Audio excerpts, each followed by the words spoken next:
Hi, my name is Jonathan Einerson, aka The John Machine, and this is my 10,000 subscriber special.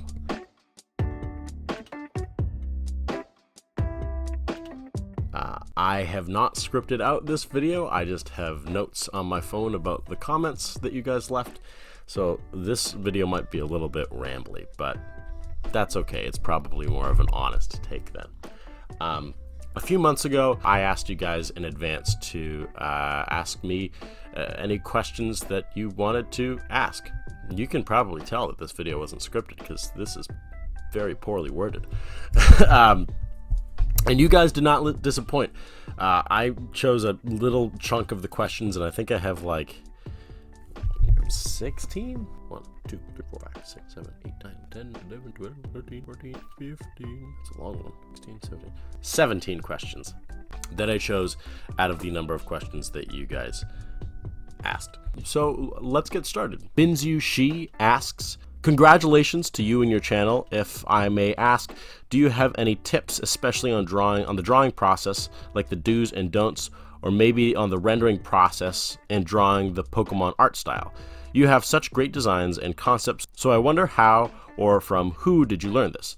Thank you, I'm excited for works in 2024. Thank you very much. I'm also very excited for 2024, and I'm glad you are too. I didn't learn it like officially from anyone, I just picked up certain techniques as I went along. There's no real right way to draw a Pokemon. I think it just comes with comfort over time. There are a few techniques that I do use, like in the way I shade and just sort of certain shapes lend to more convincing Pokemon. I'll probably go into like more in depth probably in another video, because another person asked me if I could do like a tutorial, which I've been considering doing for a while. I'll probably do when season 3 of Pokepaint like finishes. But in short, I think the most important aspect in drawing a convincing Pokemon, if you want to get like the Ken Sugimori style, is in the shading. I think it's really important to not blend your shading. But I can probably get more into depth in an official video, so I'll plan to do that at some point. Then Shark Chris Sanderson 92 I don't think I pronounced that right. Says, congrats, great content. I've learned a lot from your videos. Keep it up. IRL question, what advice do you have for aspiring designers/artists? Pokemon question, if you could add a unique gimmick, Dynamax, Terra, etc. to the next generation of Pokemon, what would it be? And would you consider adding the gimmick to your region? My IRL advice for aspiring artists and designers, I don't know if I'm super qualified to speak on it, because like I don't have an art degree.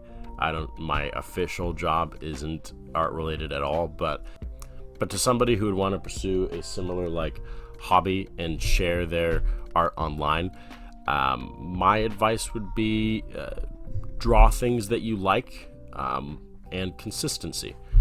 Both of those sort of help not only keep your passion up, but keep yourself in check, because I find myself going both ways, either like just uploading a video and being like, I need to put out another one right now, and then realizing, oh, I uploaded that 2 days ago, I'm fine. Or the opposite, like looking at my catalog and being like, 2 weeks? So that would be my advice, just from things that I catch myself doing. I need to put my computer on the charger because it's gonna die. Sorry about that. I haven't really put a lot of thought into like doing a unique gimmick, because it's not really my favorite part of Pokemon. So right now I don't have any like unique gimmick, and if anything, I haven't thought so far into adding a gimmick to Gladios. If anything, I would probably do Megas, but I don't know, I might come up with some interesting idea. If I come up with a cool gimmick, I might add it to the new region. The big important one, BR11BO2SM asks, what art program are you using? This question is sort of the whole reason why I made this video, because this is probably my most popular question, and I will extend this out to all of the programs that I use. For art, I use Krita, which is a free-to-use drawing program for Windows computers. For editing, I use VSDC Video Editor. There's a paid-for and free version. I use the free version because, honestly, that works just fine. I don't really need any of the special effects on the other one. For recording, I use OBS, which is sort of hit or miss. I don't like it super much, but it's the best one I have. Sorry, OBS. And funnily enough, Google Drawings, the Pokédex pages, I just drop text boxes and like finished art into Google Drawings to format it, because it's really bad for drawing, but it's pretty good for formatting. So it's where I make all my thumbnails in. There's a plow truck outside and he's making a lot of noise. Sorry. This is why I script my videos. Along with Krita, I use a Wacom drawing tablet. Now, a lot of people don't like these because mine is filthy. A lot of people don't like these because they don't have a screen on them, but you get used to them. But there's also other ones out there that's just a cheap one that I got when I was like 19. That's not the one. I break them a lot. Pens. I lose the pens a lot. Or my birds chew off the cords, but you know. Hi. I'm doing my 10K Q&A. Yeah. You had a question in there? What was it? My brother from down the hall just asked, what made me start YouTube? I'll think about that a little bit.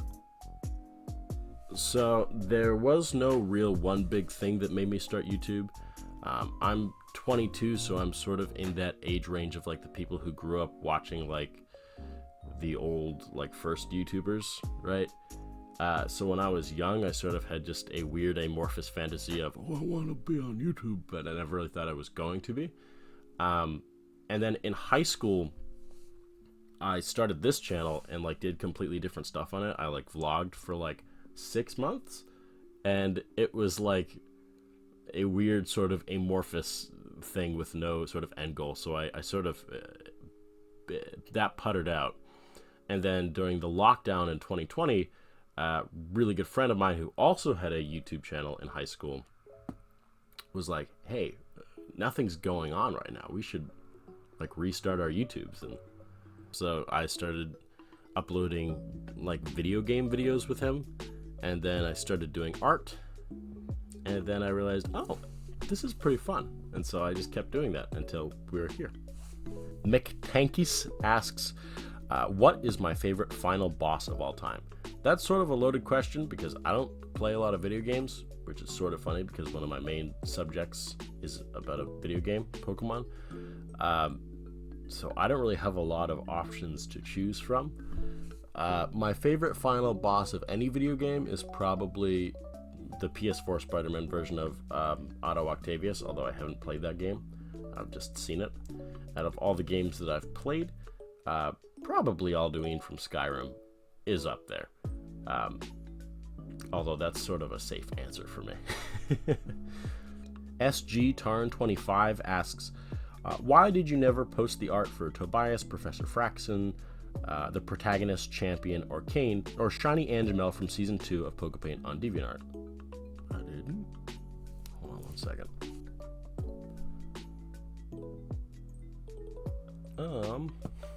Oops, you're right.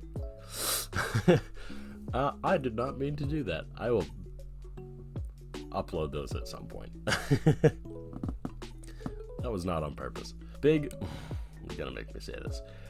Big Daddy Delphox 6022 asks, 1, what is your favorite Fakemon from all of your projects so far? And 2, how come your Fakemon only are given one ability? So I'll answer 2 first because that's sort of an easier question. It's just because of the way I format the Pokédex page. It's not because I don't want to give them another one. I just like don't have, in the way that the Pokédex page is set up right now, I don't have a lot of space to put like multiple ones in there because they would become like unreadable. They would be so small. So I've considered multiple for some. In the future, I'll probably fix that, and they'll end up getting more. Maybe not in this season, but in future seasons. And back to the other question, what's my favorite Pokemon from all of my projects? That's like trying to choose children, man. It put me in a tough spot. If I had to choose one from each, which is a little bit easier, from season 1 it would probably be Glittarval. That's the one I go back to a lot. From season 2, it would probably have to be Dracovern or my regional Honedge. I think those are pretty neat. From Legends Kyurem, it would Litwick, my regional Litwick, or my regional Roggenrola. Ooh, or Galighton. My Shelmet evolution was pretty neat. And then from the newest one, probably Privant. I think it's pretty cool. Either Privant, Hibiscus, or Slothal. Those are all really neat. There's a car going by still. Whenever I record, people like to drive really loud on my street. Tenderized Kirby 6672 asked, what is your favorite prop that you've made? From DIY props, that's a really great question because I have a lot of favorites.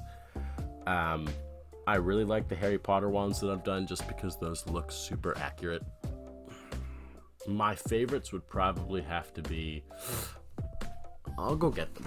A few moments later. I'm back. So my favorites would either have to be the Legends Arceus Pokeball, which I think is really neat, and is one of the few that I still have on the shelf over there, because I sort of stopped doing DIY props unofficially. Although I want to bring it back one day. Or either of these two lightsabers that I made. I'm sort of partial to the Obi-Wan one, because it was the first one that I was like super happy with. And also it's, well, actually you can see how accurate it is because I just got an actual replica. And I got pretty close. This is the real one. This is the one that I made. It's pretty good. So it's either this one or probably my Qui-Gon Jinn one, because it was made out of resin, which I was actually mistaken at the time. It is what some of the props were made out of, but not the hero one, which would be this one. But it's made out of the right material. It was made in a very interesting way. It took a lot of figuring out, and I think it just looks the best. So probably this one. Another DIY props question from Inagoki Erendegazumen 6283. I'm bad at pronouncing usernames. Asks, what type of clay do I use for my DIY prop culture builds? I don't know. It's from Walmart. Let me actually look it up.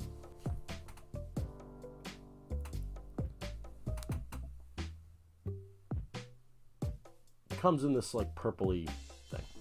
Or that's what I used when I was doing it. Going to a question that relates to those two questions that was actually asked by a friend of mine, I think while we were playing D&D, was he asked where did DIY props go?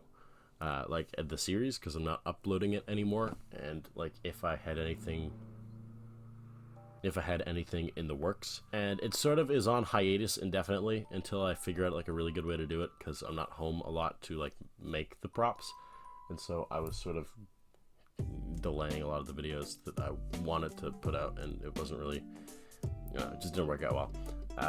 And I want to bring it back in a more like focused way at some point. There's one DIY props video that never aired, and it was another lightsaber video. I'll go get that and show it to you because it's kind of neat, but it was when the Ahsoka series was coming out, and I made her Clone Wars lightsaber. More moments later. But it was this.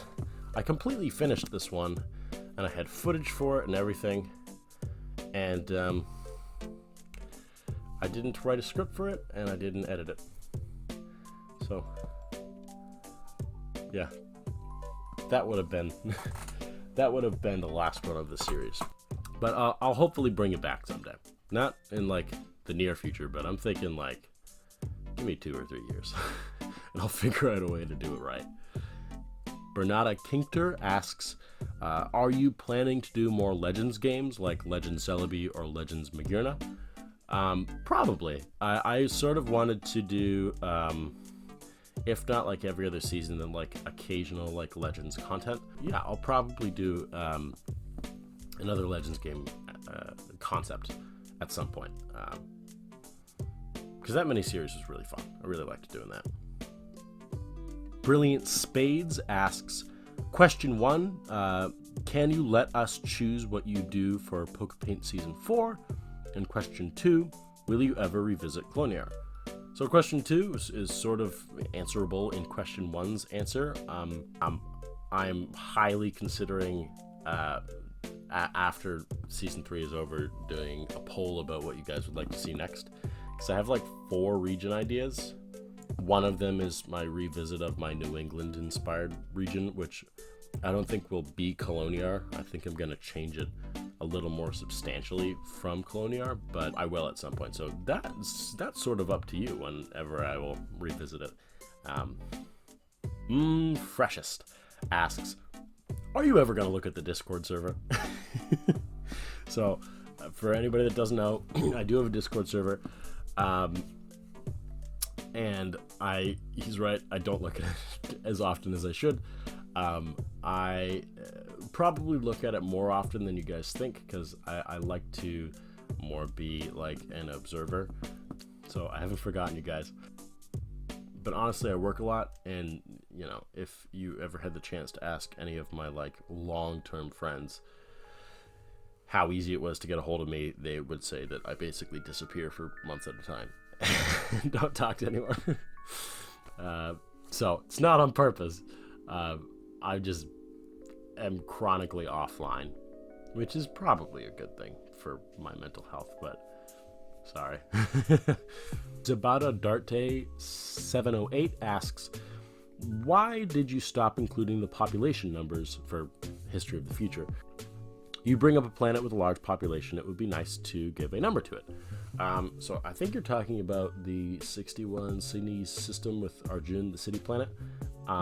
Honestly, I didn't do that on purpose. I've just been for the last like half dozen videos messing around with my the way I want to visually present it. So I'll bring that back because I probably should. You're right. That was something that sort of fell by the wayside on accident. But to answer your wondering about Arjun, it's probably around 250 billion people live on that planet. Maybe a little bit less, but that was my guesstimate when I made my notes. Gotchas5947 asks, am I going to make a DLC? Now, I think this was asked on Season 2 of Pokepaint. So I probably won't like add in anything else to Pokepaint Season 2 because I'm pretty happy with Trapor, and it sort of summed up pretty well after the last video. In Season 2, I did go a little bit into like what would be the like post-game content, so sort of the what would in the modern day be a DLC. But I plan to do a little more exploration into post-game content with this current season. I don't know if I will, but I sort of want to. So for Season 2, nope. For Season 3, maybe. What will be the theme of my box legendary Pokemon? So for Gladios, based on Florida, I don't have anything set in stone yet, but the concept that I'm going off of is sort of a chaos versus order type thing, sort of based on around the fact that Florida is supposed to be this crazy, insane place, which, I mean, if you've been there, it sort of is, but I thought a chaos legendary would fit that really well. And then something themed around order would counterpart chaos very well. That's just the concept I'm running with. I don't know if that will change between now and when I draw the legendaries. Andrew TR6 wrote a novel. Wow. This is a big question. I'm new to the series, but it caught my attention. He's referring to History of the Future. This video in the series has me wondering what type of technology humans will have available to them. How advanced have we become? Do you have anything akin to a Dyson swarm? How much can a planet be terraformed? One eternity later. that was a long question, but it was a really good one because it sort of goes into the science behind my thought process behind History of the Future, which I really appreciate it when other people put as much thought as I put into it. So great question. Going down the bullet points, the History of the Future takes place exactly 1,000 years in the future from now, so it's sort of like a moving timeline. So it's 2024 now, it's 3024 in History of the Future, so it's 1,000 years forward.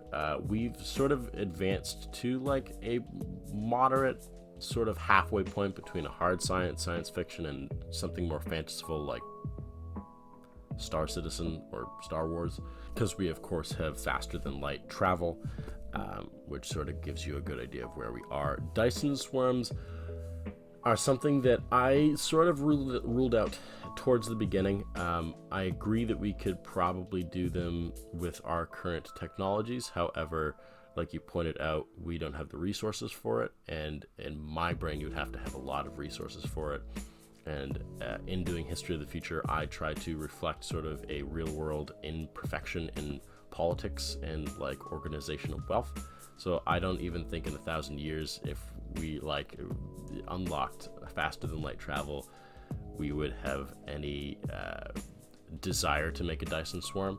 That being said, in my brain, I do think that something like a Dyson swarm is a thing in History of the Future. I feel like companies would set up moderate space stations near stars to collect solar energy and then sell off that energy. I feel like that's a big industry in that universe. However, I don't think we would have a Dyson swarm that's just a lot of material that I don't think any large human company or government would do. That doesn't rule out other species, though. I feel like the Delonians probably would. They probably have the patience and resources to actually do that. So humans wouldn't make Dyson swarms. For terraformation, the planets that are terraformed sort of have to be relatively close to already being like not habitable but like safe for humans. This is sort of a twofold reason. One, the terraformation as it exists in this universe is a little more limited than other sci-fi ideas of terraformation, so you have to be pretty close to begin with.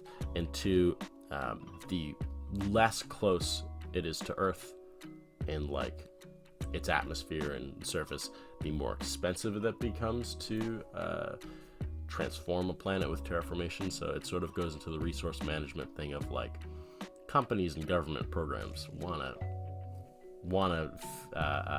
cheap fix, if you know what I mean. So Mars is terraformed because it's a little colder than Earth and it's relatively safe compared to like other places, and it's also close and it's culturally important, so there would be economical and geopolitical reason for people to want to terraform it. But Venus and the Moon and Mercury wouldn't, because their atmospheric conditions are too different. Venus's atmosphere is too thick and it's a lot harder to take materials away, generally speaking, because of the whole runaway greenhouse effect.